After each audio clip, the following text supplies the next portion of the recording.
Hello and welcome to the two-man power trip of wrestling. I'm your host, JP John Poz. With me today is two very special guests. One is the man behind the Creative Control Network. The other is the man behind the Mike Durband Show. But of course, they are both a part of Get My Go, and Get My Go Season 2 has begun. Of course, Joe Feeney and Mr. Mike Durband. What's going on, fellas? How you doing today? Never What's had a going bad on, day Joe? in my life. Love when we step on each other. Nice. I knew that was going to happen, too. I was like, maybe I should go to one before the other, but whatever. You get the pause, and then both guys go. It's tremendous. Yes. John, I'm a little upset that you didn't do your standard. Hello. Hello and welcome. Yes, I know. Thank Two you. people do not like it. That is Vince Russo and Disco. They do not like that intro, Mm. even though it's a nice homage to the great Chris Mad Dog Russo. But those two, I guess, do not like him. It's your trademark. You got to stick with it. I don't have one necessarily. I would just, when I did Creative Control Daily, I would just start in the middle of my own conversation with myself. So there you go. I thought it was going to be sleeping on the air. I thought that was going to be your thing. Keep it on the air, yeah. So let's start with Mike. Mike, what's going on with Get My Go Season 2? I know you guys have a new target. We are back. Yeah, we have. Well, he's not going to be the target for the whole season. He's in the first episode, and he will probably be in the second episode, and maybe a few more times because he's got a lot of material. Just like our good friends at WWR, there is no shortage of material with this guy. His name is Wrestling Otaku. Some of you may know about him. He's what would you classify him as, Joe?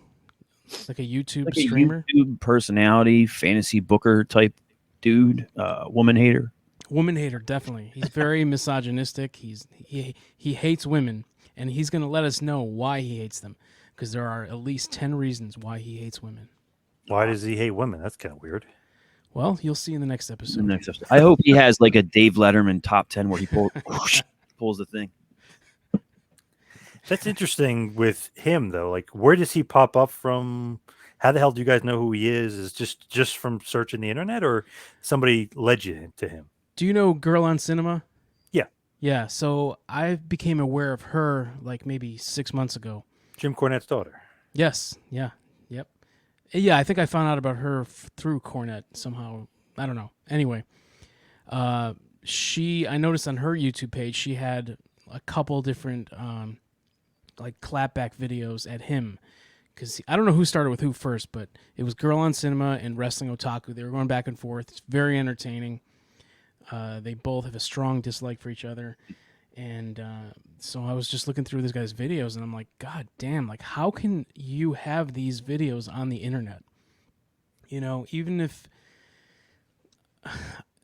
he seems normal, I don't know if he is a little mentally, challenged. I don't know. I'm not saying that, but you think he would have to be if he's got these videos on the internet that if anybody at a job or, a potential mate for him in the future were to see these things, he'd be fired or, friendless or, nobody would want anything to do with him, but he's got just hundreds of videos on there. So you'd have to figure he's given up on the prospects of employment or a relationship. So good for him. There's a certain kind of freedom in that, isn't there? You just don't have to worry about anything. That's fucking awesome. Is he popular? Well, as we stated in our first episode back, he is way more popular than Wrestling with Reality. Mm-hmm. Yeah. He's got a few thousand YouTube followers as opposed to their 112. He's got a lot of hate viewers. And Joe, you said something about a Reddit group? Yeah, it's what I heard. Someone told me there's a whole Reddit group dedicated to him. So basically what you're saying is his obnoxiousness is far more entertaining than John and Martin's obnoxiousness. To other people, yeah. It's other people, yeah. But who the hell is he, like, in general? Like, what is that name? I don't even understand that reference. Well, what is otaku? What is this nonsense? Well, I can see you didn't watch our first episode, John. I missed it. No, Yeah. I listened to it on the phone. audio. Okay, Yeah, on the audio. Yeah, Yeah. we'll get that up in a couple weeks. But yeah, we actually looked it up on air. We didn't know what otaku meant, and it means like it's a Japanese word, and it means like a young person who is so into computers or anime or something else, some interest so much that it's a detriment to his social standing and things like that.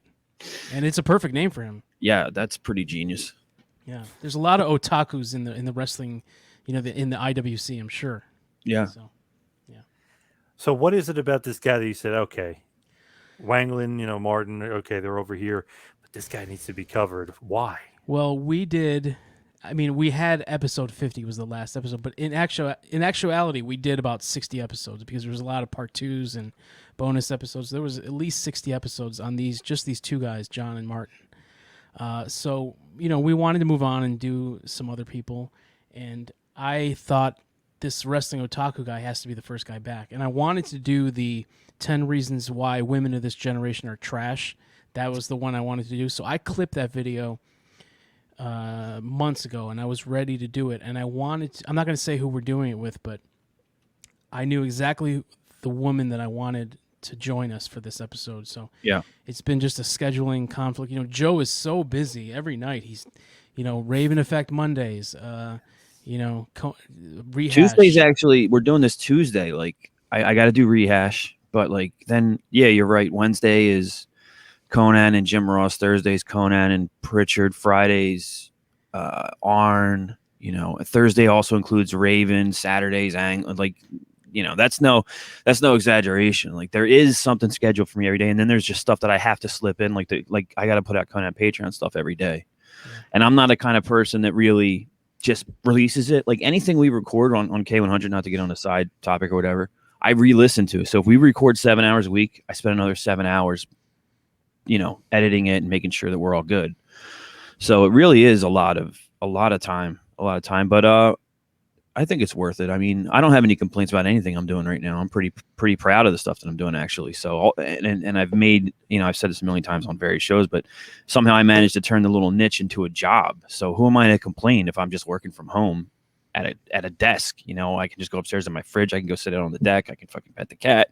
I can chase my wife around, stuff like that. So I don't have any room to complain. It is busy though. Even when I went to Vegas, which was I wanted to be half personal, half business, half pleasure. It was 90% business. The only fun I had was after the Konnan live show. Everything else I was either working or helping Konnan set that thing up or editing Conrad shows while I'm there.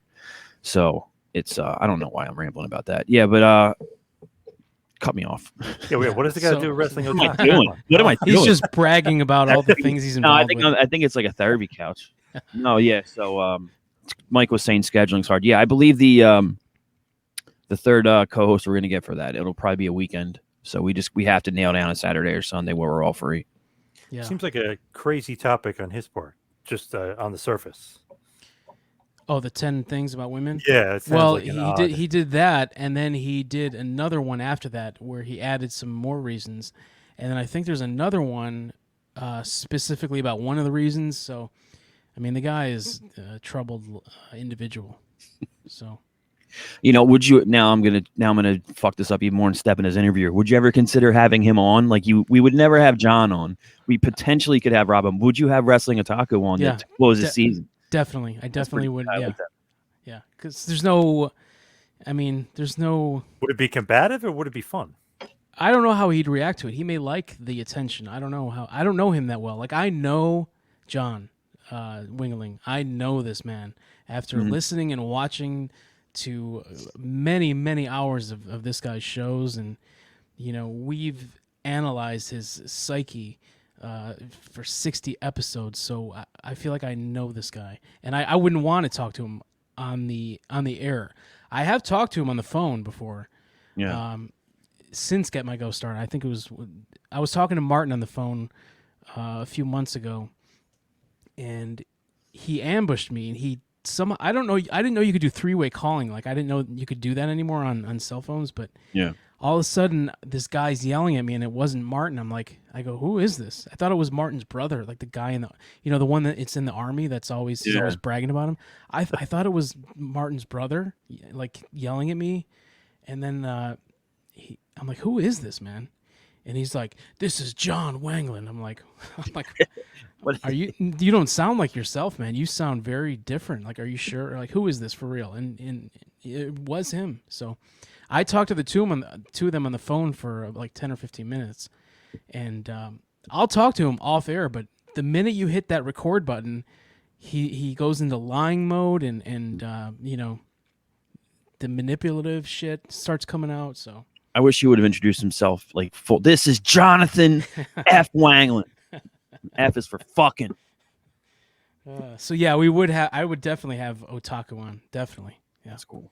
What about getting Girl on Cinema on there?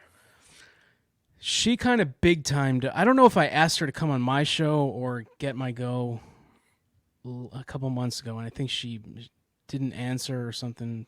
Yeah.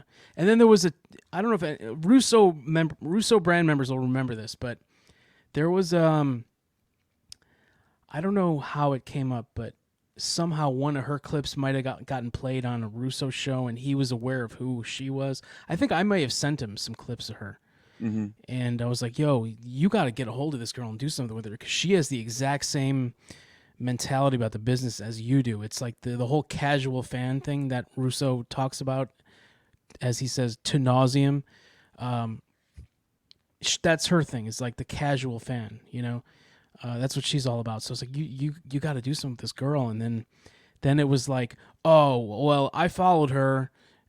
She needs to follow me before I write to her. I'm not going to write to her if she doesn't follow me, and she wouldn't follow him. Like, I messaged her. I'm like, yo, I can get you on a Russo show if you want. You just got to follow him back. And she said, I'm not going to follow him because then the Jim Cornette fans will be after me.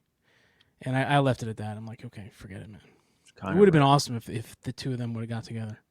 Yeah, I have no qualms about saying that I attempted to get Girl on a podcast. Like, just give me a video. We'll convert it to audio. You don't got to do anything. Because I've learned since we brought Francine on that these companies, they go nuts for female co-hosts or hosts, and I told her, I'm like, you could make some money. We could make some money, of course, but you can make some money. And I think what she basically said was she preferred the video format and all that, and she's just happy with the way she's doing it. I said, all right, well, that door is there. There's another potential female show that might start on Creative Control Network as well. So bringing in the ladies. Yeah, fair enough. If that's what she wants. But that's weird with the Cornette stuff. I don't think anybody would give a damn or even pay attention to that. You never know. They won't know if you follow Russo. I guess you can see it if you can see it, and there's people... you know what? There are some demented brand members, but there are some real sicko Cornette fans. Oh yeah, really? Yeah, big time. Joe's in the cult of Cornette. Yeah, I've gotten into some shit in there just because I would go to plug the Konnan show, or I would defend Disco, and a few people knew who I was and stuff like that. Like, of course you're defending him. I'm like, no, it's not like that exactly. Like, if I thought Disco was wrong, I'd say I think Disco was wrong. I don't know. So it was only a couple of times, but yeah, it's an interesting group. Yep. So with this guy Otaku, you think he's aware of Get My Go at all? Not yet. Doubtful. Because I didn't tag him in anything. Not, yeah. Yeah. I didn't tag him in any posts or anything. So and I didn't see anybody else do it either. So I guess I kind of want him to be aware of us. Maybe we can, eventually have him on. I'd love to talk to him. I'd love to get in the guy's head. We did just spend a whole episode, calling him a fat pedo and things of that nature. So I don't know how. Yeah, it was. We didn't call him a don't look at me. Yeah, we didn't call him pedophile. Somebody else called him a pedo. Yeah. Numerous times. So. Yeah. Would that be Hughesley? Would that be him? It would be, yeah. Hughesley's got a certain style. I love that name. I can't even call him Hughesley anymore. It's Hughesley just because Hughesley. of Konnan. Yeah. Does Konnan really not know that's his name, or is he joking? Because I feel like he really thinks it's Hughesley. I don't know. He said other names too, but he seems to have settled on Hughesley. So I guess that's it now. I like that. And but if Hughesley gets to 55,000 subscribers, Konnan will make an appearance on his podcast. I don't know if you heard that news yet. An appearance, though, not a guest spot or an interview. Not an interview. I don't know what it would entail, but they will be on the StreamYard or whatever Zoom at the same time. So that's Hughesley's been going for it for years. Do a drop, maybe you could. That's no reward though. You got to give him the FaceTime, the one-on-one. Give him a reward. Now, Usually came back into the fold. Usually came back in the fold for this, but he didn't do the last few episodes of Get My Go. So how did he get back in?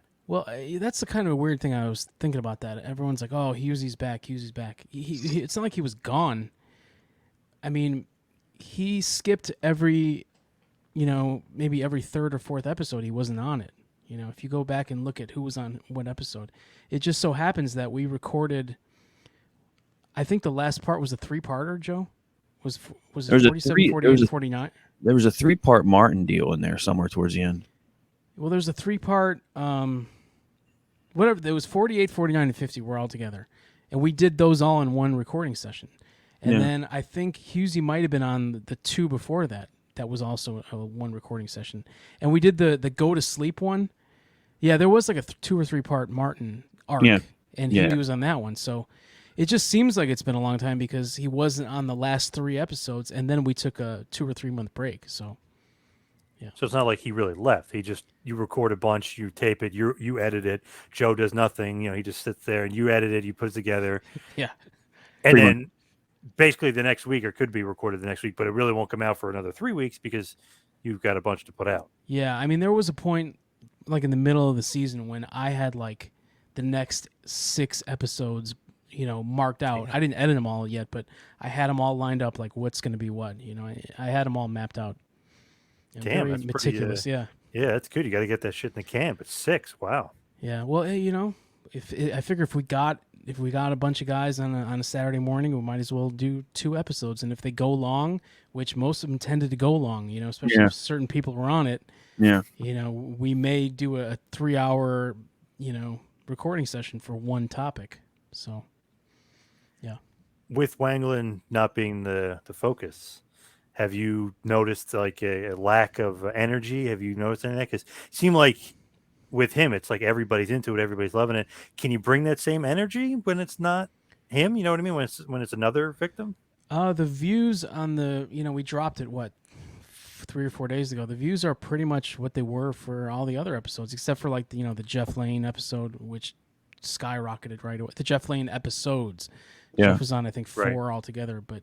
Yeah, that anything Jeff Lane was on, like, just shot up really quickly in views, and this one's right up there. It's not like there's only 100 views on it. It and it's got a lot of comments. People loved it. I haven't heard one negative thing about it yet.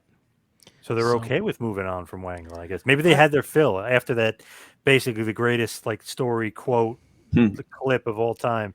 It was almost like that's the high point. It's like Seinfeld. Let's end on the high note. I know we were kind of sick of doing those guys, and maybe the viewers were as well. I got sick of Martin, but John's the greatest. Yeah, I like doing John episodes.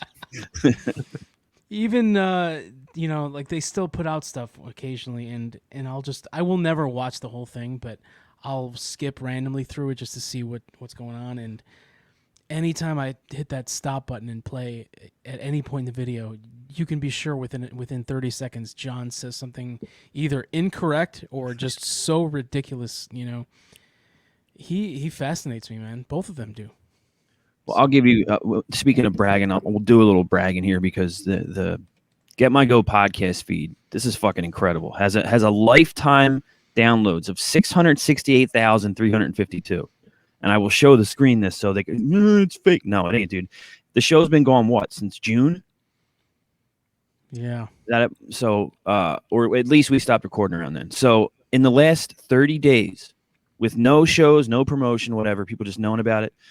Number 1 is episode 48, Go to Bed, with 809 views in the last 30 days. The Fruits of Dean's Labor, 3 at 3, has 488. You'll See episode 33 has 355. An Inspired Goodbye 2 and Flogging the Dolphin both have over 300. That's the top 5. In the last 30 days, people just going back and revisiting them. So, I think maybe catching it for the first time. Maybe they could be catching it for the first time. Yeah, because I think people, it's better. It's almost better now. It's almost like instead of like I'm watching Heels, and you watch it week to week. But then if you were watching Ozark, you could bang it all out at once if you wanted, right?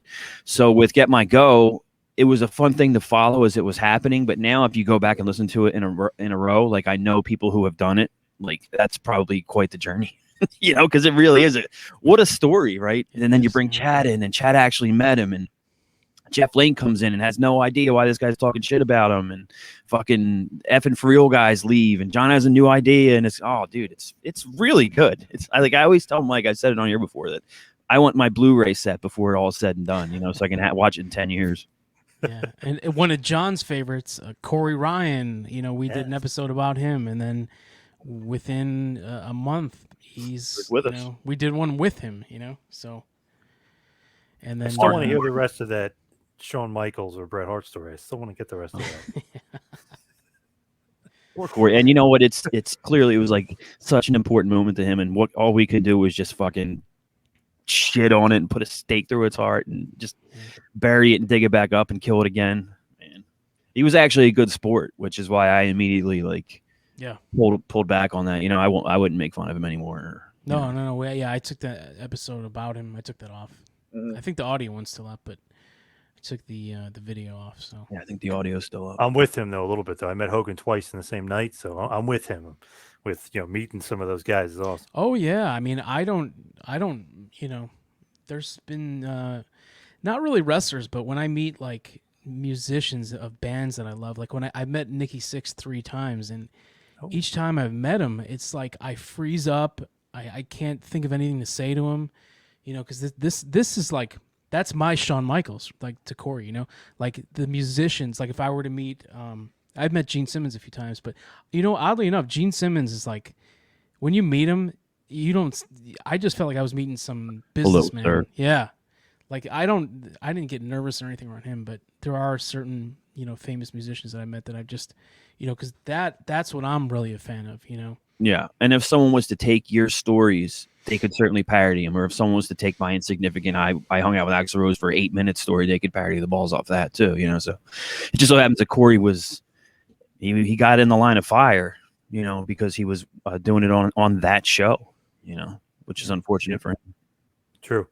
I met the lead singer of Fozzy a few times, and we were fake arguing over, was Dean Malenko feud better than Shawn Michaels feud? So I feel I know where Corey Ryan's coming from. I know what he's that man's a tremendous star all across entertainment. Yes. Very big. Why would anybody rip him? I don't know. I'm still perturbed about that, but that's a different story for a different day. Yeah. There are a few guys you can't make fun of. I mean, come on. You can't. You just can't. It just doesn't. I could see the Punk thing, and we know what we're talking about. I don't see it. I don't see the Punk thing. I could see making fun of Punk fans, and not me or you. Of course, we're the cool ones, but those other bastards. Yeah, and then I don't see what the problem is with Jericho. It's unless they're just ripping what Cornette's or aping, repeating what Cornette says. I have no idea. See, I love Punk since 2003. The first time I saw him was Death Before Dishonor. He's fighting Raven in the dog collar match. It's like, oh, this guy's freaking cool. He keeps going over Raven. It's like, wow, this guy must be something. Keeps going over this huge star from everywhere, WWE, WWF, TNA. And it's like, wow, who is this guy, Punk? So I'm a big Punk fan, and I loved his return. I thought that was great. I like him more as a heel, and I don't know how you'd make him a heel, but I big time. I'm probably a bigger fan of Danielson for sure, but I just love Punk as well. It helps to have a cool name. Like that name you just remember immediately. CM Punk. It's easy. And it's funny for like some of the fans he has, myself included, like he's straight edge, this and that. And you got a lot of drunk fans that are like fans of this guy who's saying, you guys are lesser than me, whatever. I don't know. He's somehow better managed than you. Yeah. Yep. Durband, I know you're a big Punk fan. Oh yeah. Yep. Always or is it WWF or before that? Well, WWE. I think the first I don't go back to 2003 like you, but I think it was when he went to did he go to SmackDown first from ECW? ECW it probably was SmackDown, yeah. Yeah, so I think that's when I first became aware of him because I don't think I watched ECW much back then. Yeah, I wasn't watching fake ECW. I watched ECW for him, and then once Paul was gone, I knew it was going to be trash, and I stopped watching for like 5 years. But I was aware, and I remember my dad telling me like, "Hey, Punk just won the fucking world title. He cashed in." I'm like, well, "That's pretty cool," but they're not going to take him seriously as champion, and they didn't that first time, of course. But not at all. Yeah, it's going to be an interesting week for all that stuff. What about it, John? You want to go to the Arthur Ashe Stadium? I thought about it, but I think it's going to be 4 hours. I'm not doing that. Because they're taping Dynamite and Rampage back to back. If it was just Dynamite and Danielson's in the main event, I would go, but I'm not doing both back to back. It's too long. Oh, so So they'll put Danielson on before 10 o'clock, and then they'll tape Rampage. Right. Yep, and probably Punk will be on right after. I'm guessing starting at 10, that they'll probably do that, and then he'll start off the show on Friday, which is 2 hours. Yeah, So. We talked about that on K100 this week. How they should have loaded Dynamite with everybody, but for some reason they got Cole and Punk on Friday night.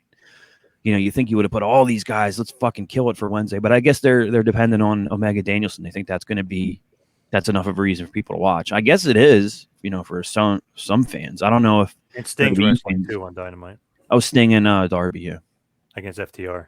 Yeah, it's a good card. I don't know if it's going to bring in like WWE fans necessarily, but I guess we'll see. We had a bet on the show if they were going to beat 1.4 million or whatever their record was. Of course, I said that they would, and Disco said they wouldn't. So we'll find out. Oh, yeah, let's see. I think they'll get close. I think it's going to be close. Yeah. Gaines and wrestling, I don't know. It's pretty interesting. That was Conan's contention that they'll get right there, So we'll see. People always think, I don't know what you guys think, everyone's thinking Punk is the bigger star. I think Danielson's a lot bigger star. He main evented a few WrestleManias. Punk has main evented 0. No.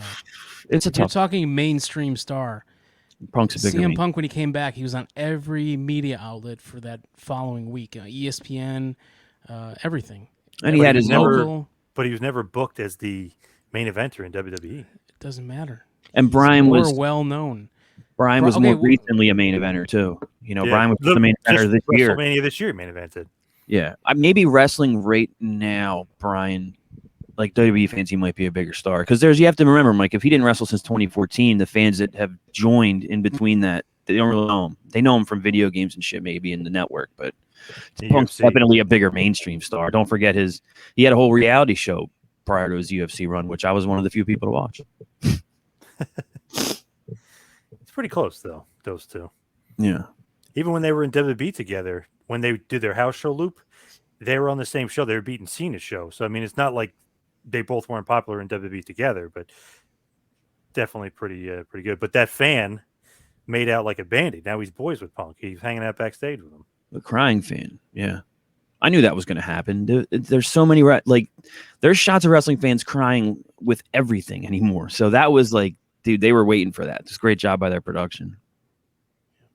I feel like maybe somebody shouldn't be making fun of the crying fan. I don't know. Maybe you can, but I don't know. Usually, you bastard. What are you doing making fun of that guy? I think he's gotten super emotional when he met Bret Hart, things of that nature, Hasn't Rob talked about what a big emotional moment it was to meet Terry Funk or something? Like, everybody gets like that in certain situations with certain of their heroes or whatever, So I said to them yesterday, I thought that they, and I only know what my idea of their concept is, but when they were busting my balls about the Jericho episode, I said, well, this whole concept just seems like something that the guys we just made fun of would do. That seems to be, we made fun of John and Martin a lot for acting better than other fans, for shitting on wrestlers they had no business shitting on. So I was like, well, aren't you guys just doing that with this new show? And he's like, well, you haven't listened to it. I'm like, yeah, probably not. I guess you're right about that. So maybe the perception is wrong. Maybe everyone should give Dork Side of the Ring a shot. It looks popular in the brand group. There's a few people that enjoyed it. Mike, weren't you in the stands for Punk's return? Sure was. Yeah. What'd you think about it? Oh, it was the greatest thing I've ever seen. Was that the loudest crowd you've ever heard live? Definitely. Yep. And I was at Money in the Bank 2011. Oh, that's a good kind of comparison. Yeah, that crowd was nuts too. Well, here, if that return would have taken place in the Allstate Arena, it would have been even louder because that place, as Jericho has said many times, that wood ceiling in the Allstate Arena, it is the perfect venue for acoustics. It just sounds massive, But the United Center that night, it was louder than anything I've heard in that United Center. And I've seen major Blackhawks playoff wins. I've seen Rolling Stones. I've seen Kiss. I've seen You've seen. Oh, you went for the Jordan playoff games? No, Blackhawks. Oh! I thought you were like there for the Bulls. I was going to. No. Yeah, I never went to a Bulls game. Oh. Yeah, I never went to a Bulls game. You bastard. While Jordan was playing, I went after, but yeah. I've seen many things in that United Center, and I mean, I saw all the nitros they had back in the day, and those are pretty loud. The one with Rodman coming out. Yep. That was the second nitro that they had here. This was insane, man. This was like, it was crazy. I think the only two people who could have approached that level of a pop is probably Michael Jordan and Mayor Lightfoot. You know, she would probably blow the roof off that place. Yeah. That would have been a loud pop, but not a good one. I was actually worried the way they were going to mic it, because sometimes I've noticed AEW, especially when they're in Jacksonville, you can't hear the crowd, and sometimes you can't hear the music. So this was the case where I heard the music, and then the crowd was so loud that like it hushed the music, which is crazy. I mean, that's rarefied air to do that. But you could tell, like, okay, they nailed it on the production, and it actually came through like just as good as it was. Obviously not as loud in the arena, but it came through great. Live, it was definitely, the music was not loud. You know, we could barely hear the music, especially when he walked out, because we didn't know if it was going to be a fake out. You know, we didn't know. You know, was MJF going to walk out to his music? We didn't know what was going to happen. And once he came out, oh, you couldn't hear any music, man. Yeah. You just heard. And all you needed to hear was and you're good. You know. But I was at that Raw when they I think it was April 3rd of 2014. I was at the Raw in Chicago when, 3 months after he left, when we thought he may come back that night, and Heyman came out. So, and I'm sure a lot of people were at that Raw, and we're also at this United Center thing. So we didn't know, man. No, we didn't know what was going to happen. But once we saw him, then we knew it was real. Do you guys have a problem with how he's been used since he came back?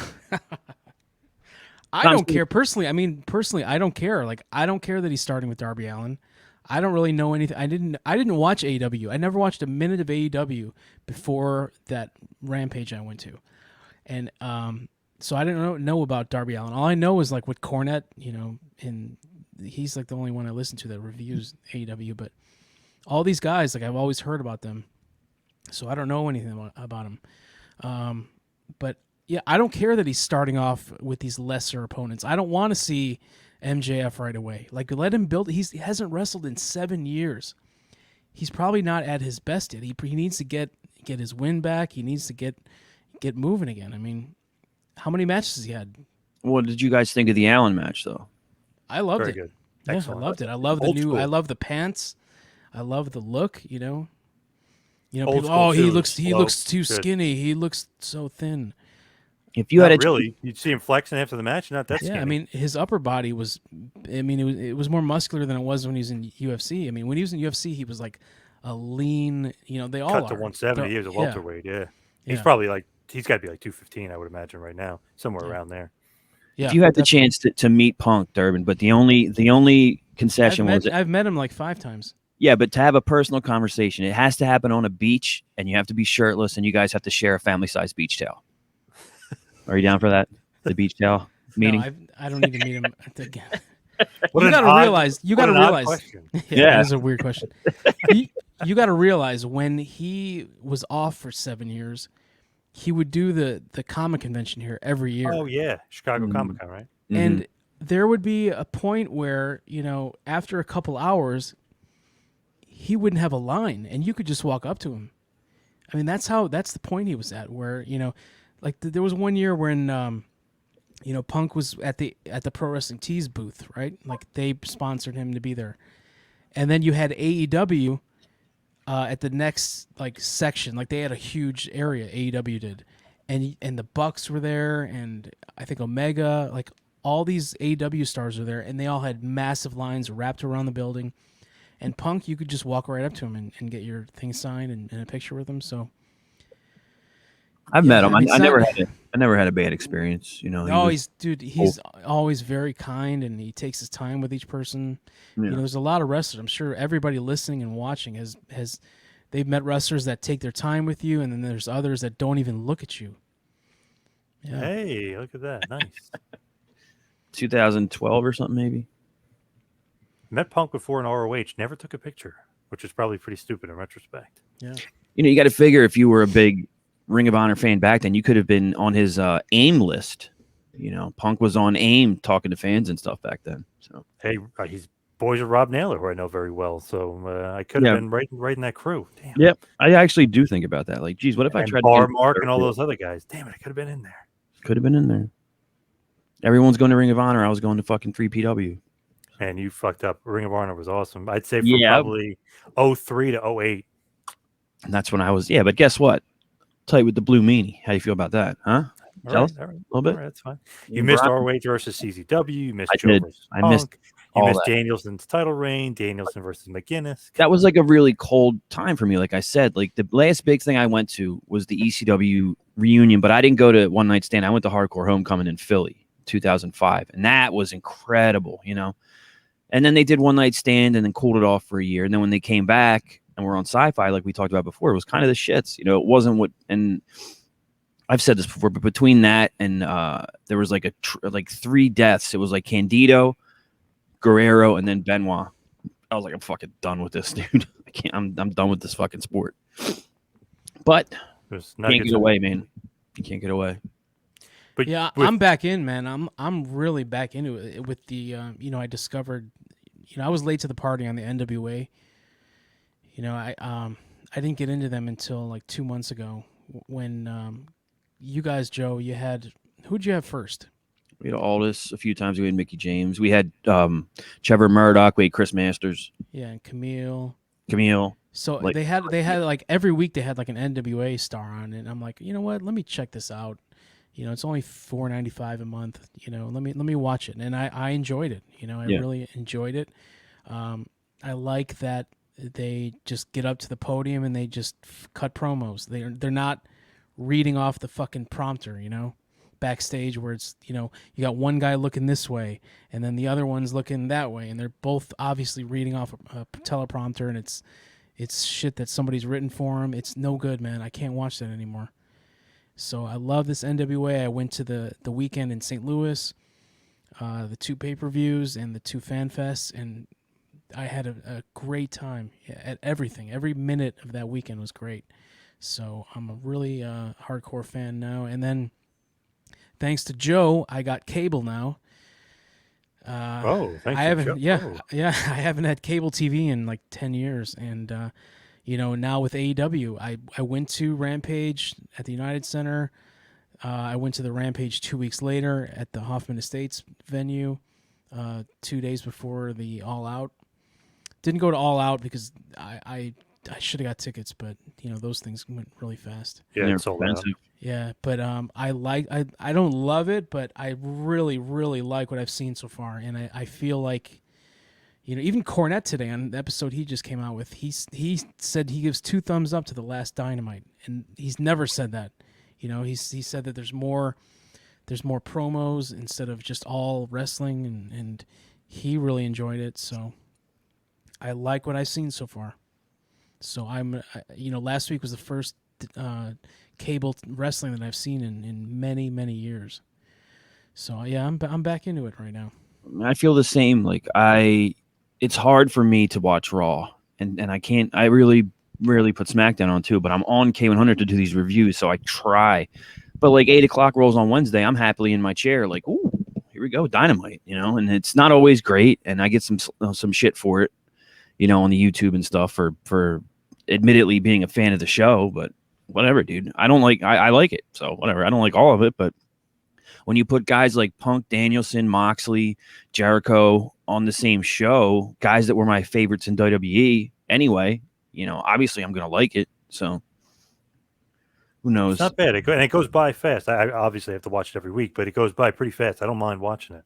Did you picture that when this started, AEW, that there would be so much negativity towards it? Because to me, it was like, oh my God, they're going to be on TNT. All I've ever wanted was WCW back, of 96 to 98 WCW formula. I just wanted a TNT show to compete, different guys on, a different presentation and stuff. And then it started and people were like, I hate this.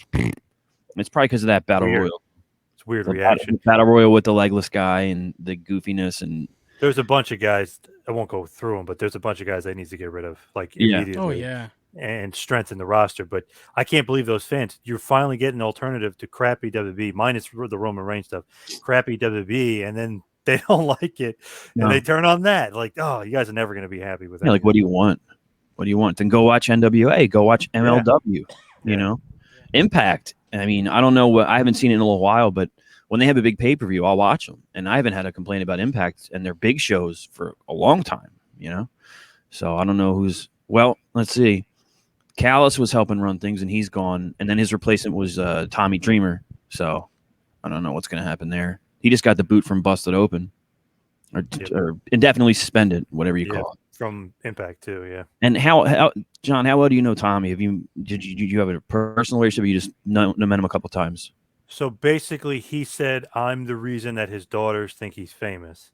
So I know him a little bit. Yeah. A little bit. But really, that's kind of just an inside joke with me and him, because I used to own a Subway, and I brought him in for a signing, and I made him a bunch of posters, and he brought one home like for his daughters. He's like, I was on TV for 25 years in a row. It's like, and I'm not famous. She goes, yeah, but now you're on a Subway poster. Yeah, you went to Subway. Yeah. So she's like, yes, well, now you're famous. You're on a Subway poster or whatever. So he's like, I always joke around that you're the reason why my daughters think I'm popular. So I know him a little bit. I text him once in a while and stuff, and like just being friendly. And I booked him before, and I think I've done 3 interviews with him, something like that. So a little bit friendly with him.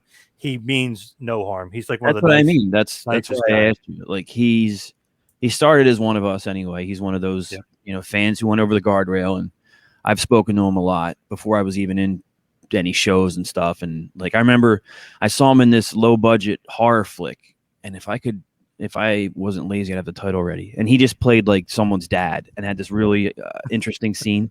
And I went over to him at one of the Collector Fest, and we talked about it for like 10 minutes. I'm like, dude, that is a good movie. I don't care what I'm like. He's like, did you expect it to suck? Like kind of his dry sense of humor. I'm like, well, it's a no-name flick on Amazon Prime. I didn't know what to expect, but I watched it. I watched it without knowing he was in it too, which was like, and he was shaved. I'm like, fucking Tommy Dreamer. I'll get you the title. It's actually pretty good, but that's what bothers me about it, is that Tommy, from my experience, is such a good dude, and it's sweetheart of a guy. And everybody I've talked to, he goes to bat for them.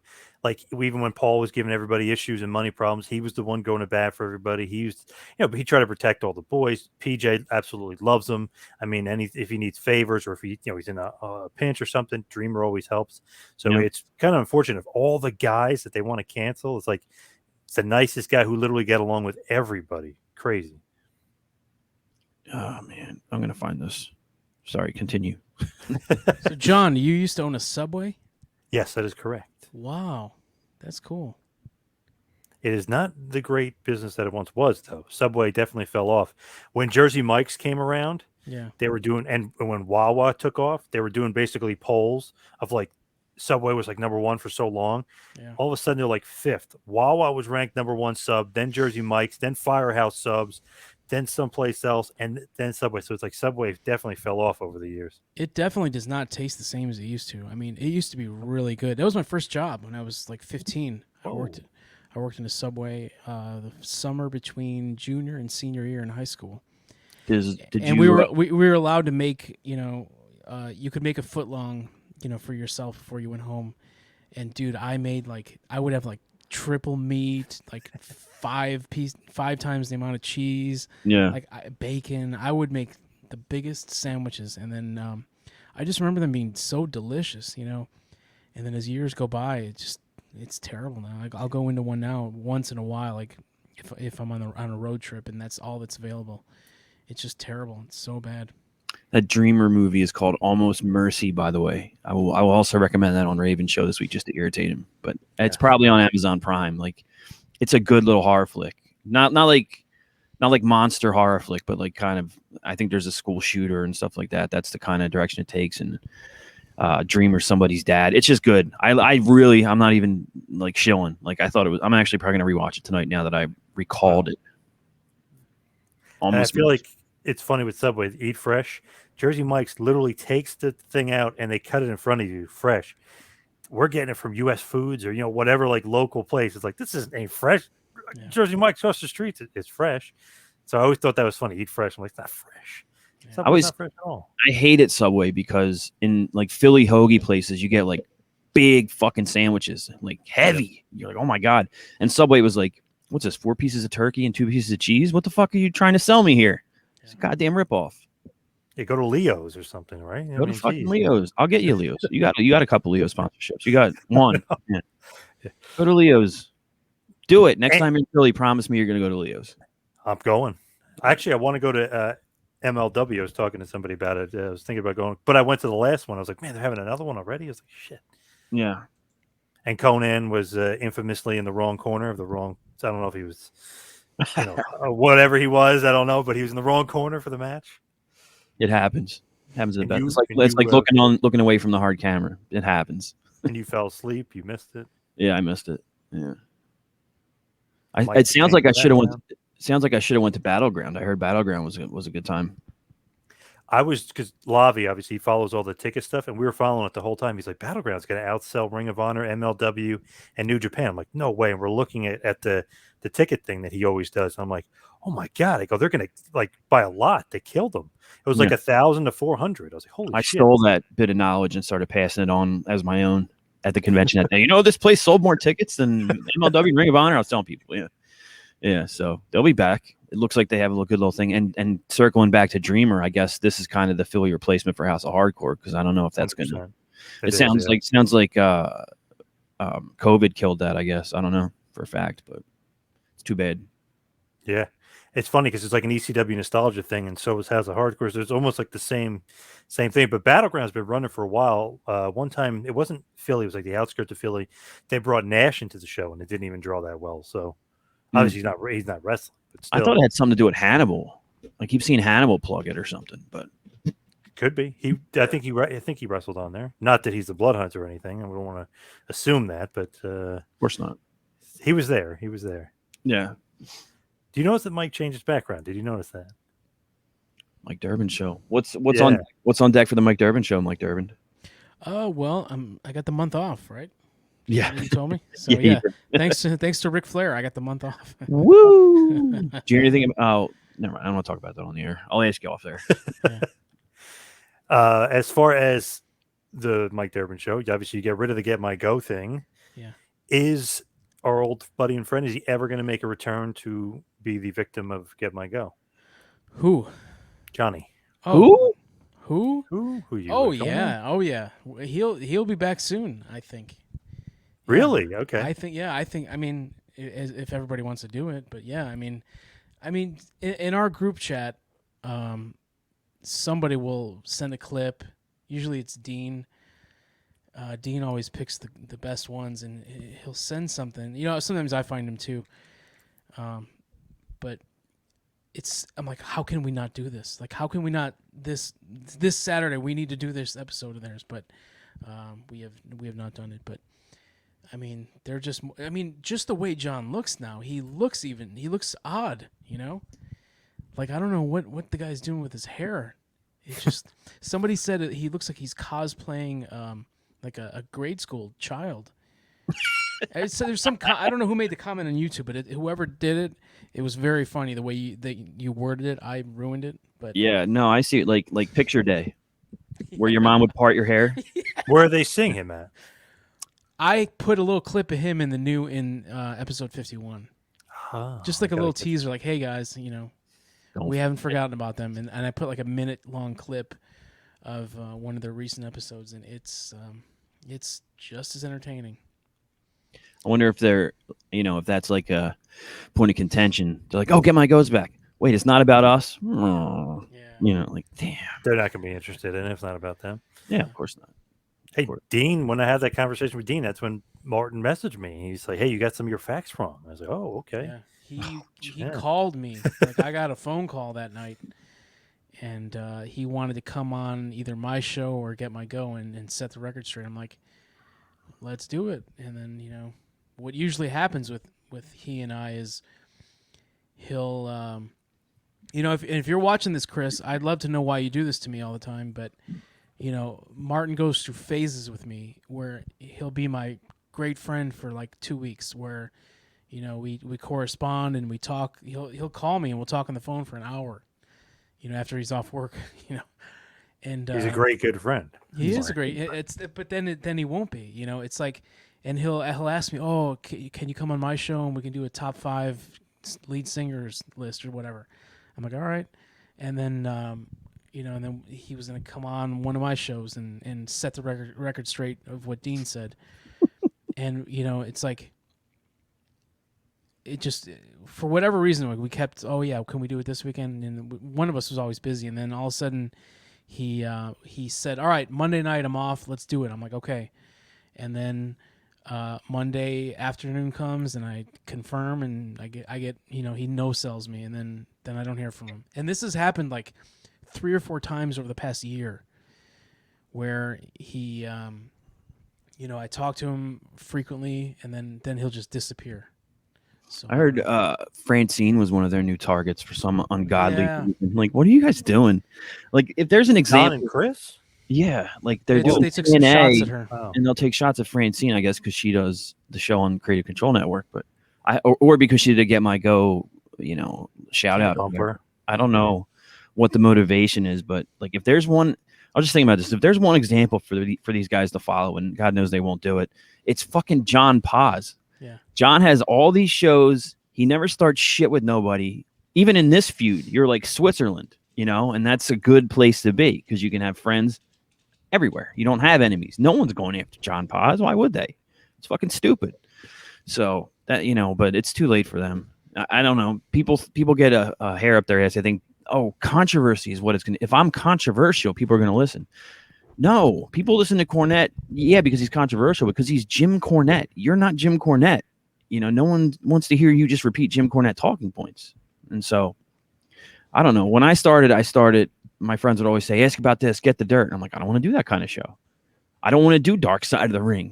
When I started doing Creative Control, I just want to do a regular show. And, that's how you get some ins. You don't sling mud. You don't start shit. You don't ask unexpected questions or uncomfortable questions. It's not that hard. I wonder why she's a target. I mean, she's pretty nice, but I guess because she did that bumper, I guess the whole hell is breaking loose. So that means they hate Pillman, they hate Nick Gage, they hate Sandman. Yep, Sandman one was the best. Yeah, that's right. Fire one up, pop them open, bro. Yow. Yeah, Martin, you're a fraud, dude. So Philly. So very, very Philly. Yeah, he's on the hit list now. Forget about it. Not gonna like Sandman anymore. Have you, Mike? I know we were talking about the CM Punk pops or anything, but if you can find yourself in a small 100 or 1,000, 2,000 seater to see Sandman do the Enter Sandman entrance, it never ever flops. It's never ever going to get old. He just did it again at Battleground. It was like the loudest reaction of the night from what the clips I saw and whatnot. That's a great time. I was talking to Harry Slash not that long ago, and he was saying the loudest pop he ever heard was Sandman's return when he was in WCW and he left and came back. Yep, he said he's like, that's the loudest I've ever heard. He's like, and it's a small venue, albeit, and obviously the sound is and the acoustics is great there. But he was saying that's the loudest pop he ever heard was Sandman, which so funny doesn't surprise me. He was only gone for a year, and it was still the same entrance that you've seen for 3 years, week in, week out. But it doesn't matter. Doesn't matter. It's funny. He's got something, He's got that charisma, that star power those fans love. He's a big guy, and the awesome theme song. Easy for me to say. Oh yeah. What's he like 6'4" probably? Yeah, he's pretty big. Yeah, he's a couple over me. Yeah, so he's probably about 6'4". So as far as you, Joey Boy, who else can we look forward to seeing this year on Get My Go? I don't know. I follow the lead, like you said. I kind of just show up 3 out of 4 times, and I trust Mike's judgment. I wasn't crazy excited about Wrestling Otaku, but I had fun with it, and I'm interested. I know there's always it's more about the topic is fine and all. I think it's more about who you have on. For a while, Husey and Mike and I had a good little rhythm, and Chad and Dean came in, and they became like practically team members. Because they fit. There's some people that came on that, I don't know, it just didn't fit really. We had them on a few times, or we had them on once or something, or they just never came back for their own reasons. So I feel like that's the good mix there. Of course, love to have old JP on. Love to have Jeff Lane back. But I think no matter what the topic is or whoever we're going after, as long as we have the hosts together that have a good rhythm and all that, it's all good. I feel like John is the ultimate to me because it's unintentionally funny, but he's hilarious. Just some of the stuff that he says. So this guy Otaku seems like he might be like one of those annoying, not so much funny guys. You know what I mean? John's got this comedic element to him. Like some of these other guys, I don't know if they're going to have that same flavor. Maybe they will. Who knows? I think Otaku will be a two-note story because obviously the video that we did, I would imagine all his videos are pretty much the same, like that. But he has the added aspect of the tremendous 10 Reasons Women Are the Worst, which must be done as well, you know? So whether or not, I mean, it's up to Mike, but whether or not we continue, I think we'll just imagine on, you know, or not imagine, would reside with fan response and all that. Yeah. Is he a big mark? Oh, yeah. Yeah. What is he AEW. like? What, Japanese AEW. wrestling? Oh, AEW. No, okay. AEW, yeah. He hates WWE. He hates Vince McMahon. So He wants to be on AEW's creative team. yeah. He could join Tony Khan and Kenny Omega and the Young Bucks. Yeah. He puts it out there. Yep. That he wants to. Contact him. He has great ideas like reforming what were they called? Adam Cole's stable. Undisputed Era. He wants to, that's his big idea. Yeah. Bringing That the was his Undisputed big Era. idea that he said he wanted Tony Khan to hire him because he wanted to reform something that was together a month ago. Yeah. Yeah. Not really into Adam Cole and this thing. He just doesn't do it for me. Right. Too small, way too small. When your elbow pads and your knee pads can never stay on your body and your arms are like toothpicks, not going to do it for me. Like Danielson, like people are like, oh, he's small. He's actually kind of ripped. He's And Frank Trigg, who's actually a MMA legend, I was talking to him. He trained with Danielson. He says he's very heavy, and he competes pretty well against actual MMA guys when they're grappling and stuff. So like, okay, he's legit tough. I was like, Adam Cole, his girlfriend's bigger than him. I don't know if I particularly. Yeah. I mean, if you Danielson stopped a burglar, remember? Yes, yeah. The guy robbing his house, he took him down and put him in the old dragon sleeper. And he's he's with one of the Bellas. So I mean, I give him the utmost respect and all. I give Adam Cole the utmost respect. Britt Baker is way above the Bellas in my Really? opinion. Oh, That's a controversial opinion right there. Yeah, it's a controversial. I don't know why. I like Britt though. Britt Baker's not the kind of girl I don't usually like thin girls like that. But for some reason, man, I first time I saw her in Shimmer, I was like, I paid attention to her, and then next thing you know, she was on All In, which I was also at the first All In. And I was like, wow, here, she's on the big stage now. I'm used to seeing her in front of, she's pretty good. Fans. Yeah, she's good in the ring. I don't care about that. I just like the character, like, and the fact that, she is a dentist. Like, she's obviously got to have some intelligence to her, So, but you're saying she's more attractive than Brie Bella. Wow. Okay. I don't like Brie Bella at all. I don't think Brie Bella's a Brie mode, baby. No way, dude. Nikki, yeah, but I don't. Brie, no. The big star in the AEW locker room. I always said to Feeney and Konnan, I was like, that the boys have to have a bet. Like, all right, who's going to be the first to get with Anna Jay? And your boy Jungle Boy, there it is. Yep. He closed. And everyone said he was gay. Obviously, he's not. I don't think so. Yeah, no. I don't know why that was like the rumor out there, but yeah, Anna Jay, that's pretty impressive. Every pretty boy is rumored to be gay, so that's it. Like me. Yeah, I'm sure. Anna Jay, Ty Conti, AEW. Ty Conti, oh yeah, my God. They got some good talent there. There's a lot. I mean, it sounds like no one's going to hire Tessa, which is tragic. Yep. Emma floats around Impact. I don't know why they don't bring her in. Camille Emma is beautiful. Emma's beautiful. I just sent a picture in our group chat before we came on here.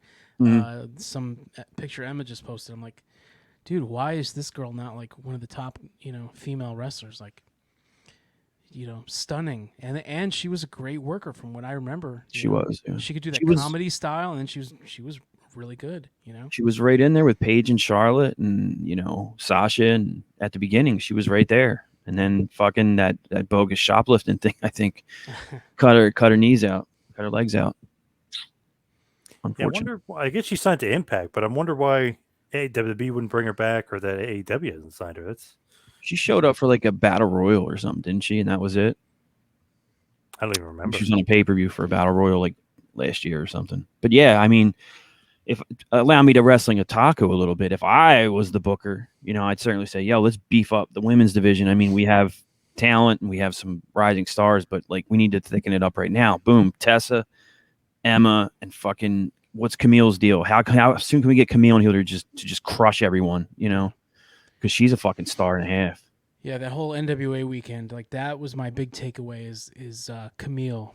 I told Conan that when I was on with him, and then I think I told him when I met him. Yeah, I saw Conan after both shows, so that was like, he asked me, he's like, what matches did you like? Who impressed you? And I was like Camille, number one.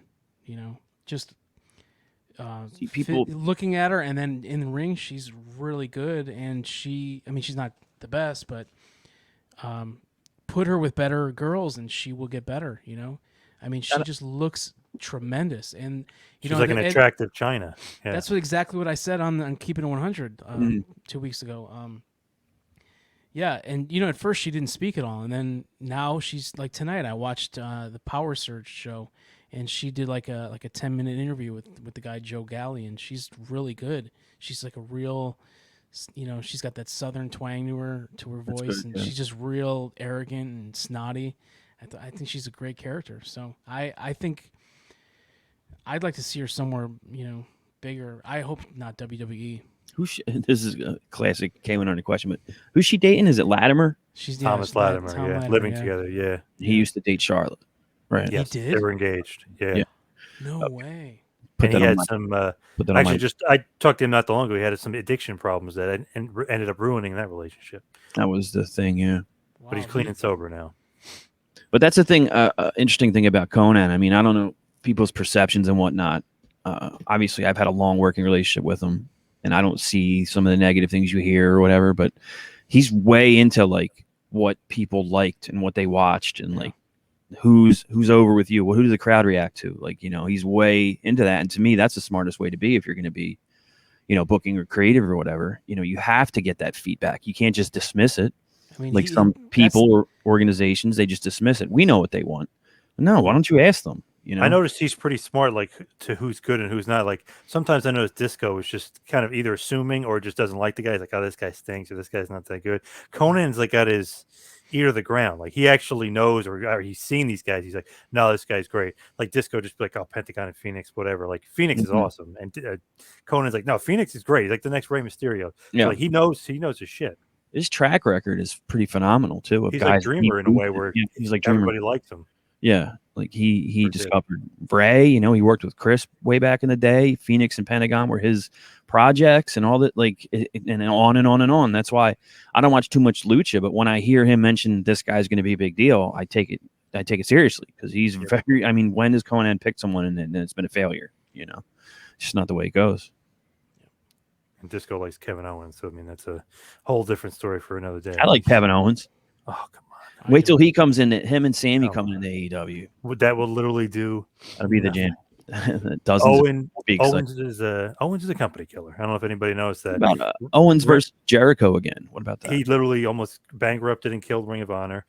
NXT, when he did NXT turned to shit. And then they got rid of him. And they gave him an awesome feud with Cena. He looked like crap. They gave him the belt. They got I love those matches. They got the worst ratings ever. They frigging would call up Goldberg the next day. They're like, okay, can you come back? We need you. John Poz hates Kevin Owens. Hot news. Hot news. I mean, So I he's was saying this. I was saying this the other day when him and Jericho were partnering. If you were a casual fan, you turn on TV, you'd be like, "Why does Jericho have a butler now?" Or like, "Why does Jericho have Ralphus 2.0?" Like, no, come on, come on. That's funny. Company killer. That's like that was the old Steve Carino curse. You know, Carino would come in and the company would die within 6 months or something. Yeah, Tremendous. which is unfortunate because Carino was awesome. I like him. Yeah, I like Steve. Another and you missed Carino in ROH, by the way. I That saw was his best years run. later. Was his best run against? What about against Kevin Steen? I didn't. I was kind of into that a little bit because I like Carino, but his best feud was Homicide. That was awesome. You know who I liked showing up in Ring of Honor? Cliff Compton. Nobody gives Cliff any fucking credit. Cliff was awesome, dude. He really, if he didn't retire, I don't know. He was in Chicago. He's like Punk's dude. That's like his best friend, you know. But him and Kevin Steen hold the prestige, honor, and Ring of Honor of having the worst match ever in the history of Ring of Honor. That was a bad. What, the one where the hardcore match? Where they was like after the show was over, the death before or whatever, the fight without honor. Okay. They literally the whole match is ECW spots. So my buddy, who's like the biggest ECW mark ever, he goes, "Oh my god!" He goes, "They're gonna do the Sabu spot." They do the Sabu spot, then they point. Then he goes, "Okay." He goes, "Oh shit, they're doing the Sandman spot." Yeah. they're doing the Public Enemy spot. Like, I didn't and see that. my buddy was calling everything, and I was like, Yeah. oh my god! I was like, Yeah. and AJ Styles made his like big return. I was like, and AJ's not main eventing right now. I was like, what the hell is going on? What a That great was time awesome. period that was when all those guys started coming out, like That AJ was and cool. Joe and Kazarian and Daniels were all leaving TNA. You know, that really I know Mike's got to go to work, so I'll stop dragging on, but that really, like, along with the Bucks and Kenny and stuff, those guys coming out of Impact, AJ and Joe and Kazarian and Daniels, you know, that really, you know, breathed some fresh air, breathe some fresh air in everything, you know, Ring of Honor, you know, everything. That was a great period. I love that. Yeah. Mike's got to go to work. What the hell? Yeah, Mike's got tomorrow morning. Go to sleep. Oh, I thought you were giving us the Iggy that you were tired. No. All right. I was gonna say going to work. Oh my god, we're working overnight. Shit. No, I get up at 5:30. So, yeah. Damn. I'm not working. You should start Mike Durband Video Productions. Legitimately start. I tried to do that. Didn't work. 5 years ago. I bought all this camera gear. I spent like 10 grand on video gear because I wanted to start filming bands and like local bands. And you know, I got really good at editing the live footage, and I had some really good work that I did. And then, dude, all these bands just don't want to pay the money. What about wrestling? Wrestling? That was one thing I thought about when I was at the NWA weekend, and I was like, just watching everybody set up, and you know, you could walk in there and just at any point and just watch. You know, there was like really no security, so I was like, man, I really wish I would have gotten into this line of work, you know, at some point, because I could have done anything, you know. Yeah. You know, I could have, you know, whatever. It's not over, buddy. Photography. Not over for you. I'd love to do like, you know, live photography at the matches. You know, the camera guys, you know, not the video cameras, but like the still cameras. Like, I'd love to try that and just see what I can do, because I did, you know, for years I've done live concert photography, so it can't be that much different. Yeah, the lighting's better. You know, shooting concert photography is hard because the lights are dark for most of the time, and they're always changing, and you know, strobe lights and stuff. Like, wrestling lighting is pretty easy. It's, you know, especially during the matches, it's really even the whole time. So I don't know what they did in AC for this Guns N' Roses show I was at a couple weeks ago, but the spotlight was always a second behind whoever they were going for, and it was noticeable to me.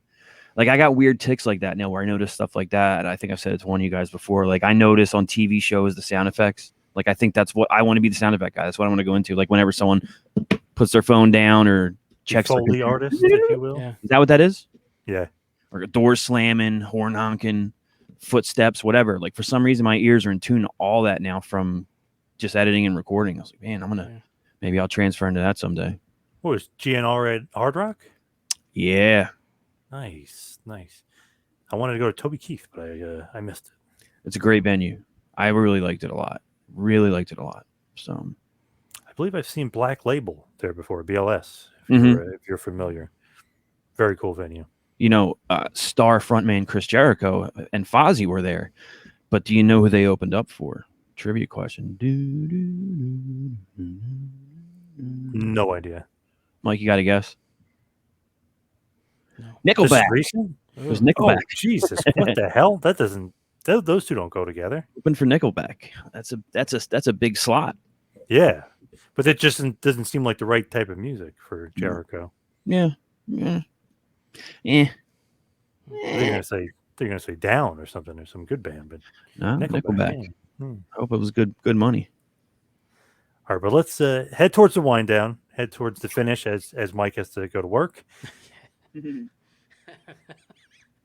Mike, what else should we look forward to? Get My Go season 2. Just give us something, not otaku, not Johnny Boy, something else. Well, we really haven't finalized anything. I mean, we've always thrown around the name JD from New York, right? Interesting. Yeah. The thing is with him, it's like, now that guy is majorly successful. Like that guy makes a lot of money. I've seen his streams where people are throwing money at him. I don't know why, but people are just donating $5-10 here and there. And he's got a big following, a big fan base. I'm seeing it rack up, and I see his numbers that he does, and the guy is big time, you know, in this industry. Very strange. You know? So it's like, do we want to go after somebody that big? I mean, he's certainly got his fan. I mean, who are we? You know. But the guy he says some ridiculous shit sometimes, you know, and just his the voices that he makes when he gets really mad about something. Like, how can you not make fun of that? You know. I mean, he said shit about Konnan and Disco before, which really that pisses me off when you attack our close, great, good friends there, man. Yeah. Konnan and Glenn. So I'd like to find those clips and do those at some point, you know. But if anyone has any ideas of people we can do, send them to me. I'd love to hear them. I'm open to anything. You know. Yeah. What about let's just randomly say like make fun of CM Punk or Jericho? Would that be okay? Yeah. Who's next? We may do those episodes. You know. Yeah, we could do that. Yeah. I like to do it with. Talking about making fun of somebody bigger, right? I mean, go for the top. Yeah. I can't think of anybody in wrestling that that I would hate enough right now to do that. You know what I want to do? Don't have any. Yeah.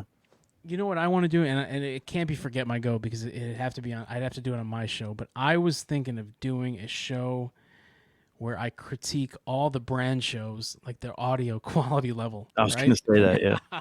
Yeah. Yeah, you're obsessed with the audio. I am. I really am. Taylor Hendricks, you're getting on here. You should do that, and you should get it aired on the brand. That would be the best. That would be the best way to do Would it. Yeah, you're telling me you don't want it on your network. No, I'm not saying that at all. No. I just think that would be funny to have it as an addition. No, here's the thing, man, and yeah, I am a pretty picky when it comes to that, but I just can't stand when you got these people that they're putting no effort into their shows. You know, like people will give them a show on their network, and you know, I know they're getting paid, right? I know they're getting paid. And they're not putting any effort into it. They're doing, you know, a podcast from their kitchen, you know, where it's a very echoey room and they don't have a microphone. They're probably just putting their phone on, clicking on StreamYard or whatever they use, and they're doing, you know, an hour and a half show like that, and it just sounds awful. Then the person they're talking to is sitting in her living room and she's got no microphone. It sounds atrocious, right? And then there's another show where the person can't seem to figure out how to connect their microphone to the computer. And here I am being a nice, helpful guy, and I message the person. I've commented in the YouTube comments, you know, offering help, and then I get snotty responses back. You know, I'm trying to help you, right? It's not that hard to get decent audio. The thing is this is what I always say. If Brother Martin can figure out how to get decent sounding audio, this guy, right? And he does now. If you go look at him, I can't criticize his audio quality because it's pretty good, right? It's his holding of the mic. yeah, I mean, he's holding like a big microphone, and you know, it's sideways. Yeah, his technique is not good, but he sounds good, right? He's got to do the old Rick Rude, but like right here. Yeah. So I mean, there's a lot of shows on that network that, and the Patreon too. There's another one where the wrestling star has a decent sound, but the host, I see him wearing headphones, but he's shouting into his computer, and it just sounds atrocious. And to me, I don't know why. Maybe it's because I'm a musician and I'm just very audio minded, and I always, you know, that's what I think of first. Like if you're doing a podcast, you need to sound good, right? If you're doing a YouTube show, you know, I mean, ours is a joke. Our show's a joke. So if our quality's not that good, it's okay. But if people are paying money to see you and hear you, you should put some fucking effort into it. And I'm seeing more than half of the shows on a certain network are just really mailing it in. You know, it really pisses me off. And especially when I'm a paying customer to it. And I want to listen. Like there's people that I want to listen. That's why I'm offering my help to certain people. You know, and I'm getting a snotty response from it, right? You got guys on the network. You got a guy like Bin Hameen, who that guy has like in my opinion, he's got the best sounding audio quality of anybody, right? I think whatever setup he's got is great. You dirty Vince, dog. too. What about me? You had a problem too. If you go back to the Oh, I mid-season remember. Get My Go, yeah. What was that? Yeah. Sound like I was underwater. Yeah, but we fixed that. We fixed that like right before one of the episodes. Yeah. But anyway, yeah. I mean, Vince is up there. Jeff is up there. Some people are putting a full effort into it, and some people are just really mailing it in. And yeah, I comment on it sometimes, and a lot of people agree with me. Put it that way. So this is a long-winded answer. I don't know, but So I will Disco end told me, and I agreed with him, on the show, somebody's lowering his level and somebody's putting Vince a little bit higher so that Vince can overtalk him. And I agreed. I agreed with Glenn. I said, I totally agree. I think so. Somebody's doing that. If you listen to any show Vince does, he's always higher than. But I don't think he's doing that on purpose. I don't think he knows how to change any of it. I think his stuff was louder, set up. Yeah, his thing was set up, and he just lets it. Whatever it is. But I haven't talked to him in a minute. Was there any heat about Tom Pritchard doing the switcheroo? Nope. Good. None whatsoever. Yeah, there's only heat when I did a switcheroo. Yeah, he was. Yes. No, there's heat with Feeney, but that's a whole different topic for a different day. What do you mean? Why do I have heat? Maybe somebody that was doing like a news thing or something went from one place to another. Stuff like that. Oh, but he's not on creative control. No. I'm not. I'm saying with you personally, not with creative control. Okay. Maybe a show you're associated with. Yeah. Oh, but it wasn't my idea. It may have furthered some heat with. It could have. Yeah. Well, when you're on a team, you got to take bullets for the other guys. That's I understand. Yes. Yeah, the angriest I've ever seen Vince was when he was on Keeping It 100, and Joe told him that I was going to Creative Control. Blew his top. And thank God Joe pulled that. He never aired it, right? But I saw the full video. Yeah. Really? I didn't know that. Wow. Yeah, well, because nobody's ever heard it. Me and Joe are the only people that have heard it and seen it. But it was vicious, man. I mean, he was very, very, very mad. And this is back when he really never swore. Like now, Vic Venom swears a lot, and Vince will swear too once in a while. But dude, so many fucks and just, I mean, he was very, very mad. I'm like, motherfucker. Why? Yeah. Oh, I just can't see him going back on K100 anytime soon, to be honest. No, I don't see that either. But I if I was in his shoes, I would, you're leaving. That kind of sucks. I gave you a platform, but at the same time, he's behind a paywall. Anybody who came over, whether it was Sullivan or Francine or Dr. Tom, now it's like now they have the chance to get heard by more people because it's on for free. And I doubt the money's that much different. I mean, I don't know, but some months are better than others, of course. It's just, to me, it was like, yeah, I understand you don't want to be behind a paywall because there's only 2,000-3,000 people and maybe 100, or 1,800 or something listen to you, and you can come out and put it out free, and it's just better for you. Say you're plugging an appearance, you need that. I don't know, but that's too bad. It's too bad. I like maybe Durband was too big of a star and he didn't want to let him go. No, I don't get why. I really, this is 2 years ago, and I don't get why he got so mad. Like I quit the brand, and like a month later is when he found, is when I announced I was going to Creative Control, right? And I don't know, man. He just exploded. Like I don't know if he was in a bad mood that day or what, but and because there was another person before me that supposedly left the brand and went to Creative Control, but this person did not really have a show on the brand, right? I had a show on there. The person before me did not really have a show. He was on Castrating the Marks as a guest a few times, but that was it, right? So I don't know if it was just because I was the second one to do it, but he was fucking furious at me, man. I was worried about the bigger names like Francine or whatever. Like that to me was like, oh geez, I'm gonna get heat, but like, why do you care? Like I brought you it's not like people were paying money to listen to my show on that network. Who cares? It was nothing, For the record, though, Vince has always been nice to me. I've always enjoyed Vince. And Jeff Lane, he's a great podcaster, but you know what? He's an even better person. And he's a good dude, straight Jeff up. Lane is, man. I mean, Jeff Lane is, he's up all hours of the day for like the past month and a half.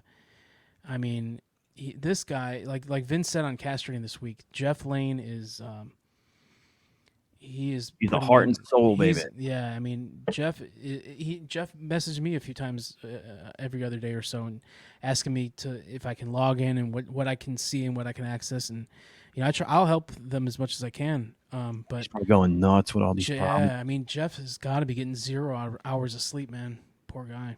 Yeah. A lot of issues right now, yeah. No doubt about it. A lot of issues. Well, they bust my balls on K100 on Raven Effect for the old Amazon wish list. And of course, the inspiration was Jeff Lane. I want Jeff Lane-style gifts. I want to get what Jeff's getting. when this is all done and everything's up and running again, like Jeff Lane should make like a 500 list Amazon wish list. Yeah, and let's do it. People need to like empty that thing and just send him, games and whatever he wants, man, because this guy is putting in the time, man. Let's head towards the plugs. Joseph, what do you got? Mike knows him by heart. Really? Every Monday, you can catch me on the Raven Effect with Raven and Rich Bikini. Subscribe to the K100 feed, K100 with Konnan and Disco. The main show comes out Fridays more often than not now.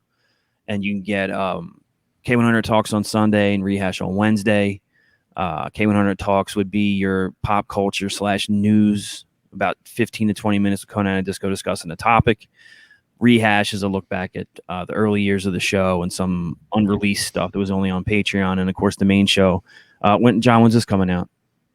This will be next Wednesday. Yeah. Well, then your previous episode of K100, which came out last Friday, is going to be a supersized, most likely 3-hour plus episode that we still do every now and then. There's so much to cover and to talk about, and there's guests, and there's battles, and there's ambushes. It's going to be a good one. So if you haven't heard it, go back and check it out. And you can check out the Creative Control Network at the CC Network 1 on Twitter. We're on Spreaker and Amazon, Apple Podcasts, everything. You get Kevin Sullivan's Taskmaster Talks.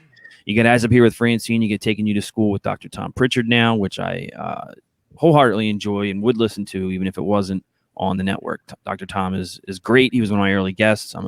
Got a big soft spot for Dr. Tom. He's super knowledgeable, and more people should know about him and hear his stories.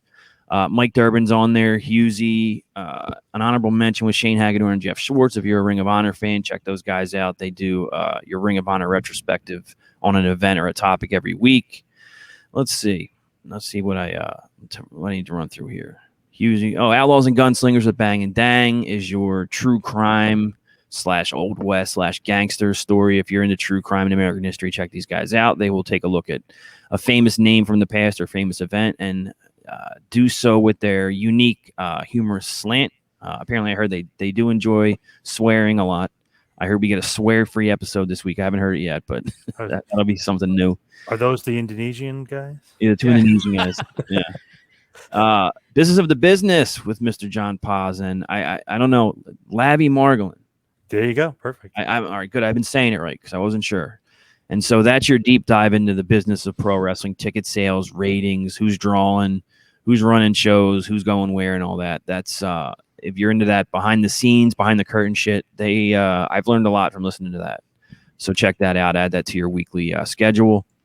And way back playback with Pat McNeil and Jim Bailey. Pat from The Torch, Jim from The Observer. They do a 1-hour watch along each week of a fan voted event. So, for instance, last week they were doing WCW Fall Brawl 97, and they reviewed Dean Malenga versus Jeff Jarrett. The week before, they reviewed Chris Jericho versus Eddie Guerrero. But they've done World Class, they've done AWA, they've done ECW, they've done WWE. And it's if you have the network, grab one of their shows and just do the watch along. It's informative, it's humorous, and those guys are great. They do a great show. Great combo with those two. Love Pat. Pat's the man. I guess that's it. Check out T Public for the K100 T-shirt store. It's just getting started. Right now we have kind of like K100 flag T-shirts or mugs or whatever. You got your American flag, Puerto Rican, Mexican, Irish. You have a pride flag on there. Let's not forget about the K100 Pride flag T-shirt or hoodie, or like I said, coffee mug, cell phone case, whatever. I like TeePublic, and we're gonna work hard to get that going. There's gonna be some new shirts coming, some unique looking ones, little cartoon gimmicks. I'm looking forward to it, and that is it. Nice. Did you know, by the way, just random thought here or random trivia, CM Punk shirts 2021 sold over 100,000 shirts. Pretty impressive, right? It was that the return shirt, right? The one that looked like the 2011 shirt. Yes. Yeah. Pretty impressive. NWO, which is the GMG inspired shirt, in 1997 sold 16 million. So Punk's got a little catching up to do, but still, it's damn impressive. Million, damn. It's just not. It's no NWO, obviously.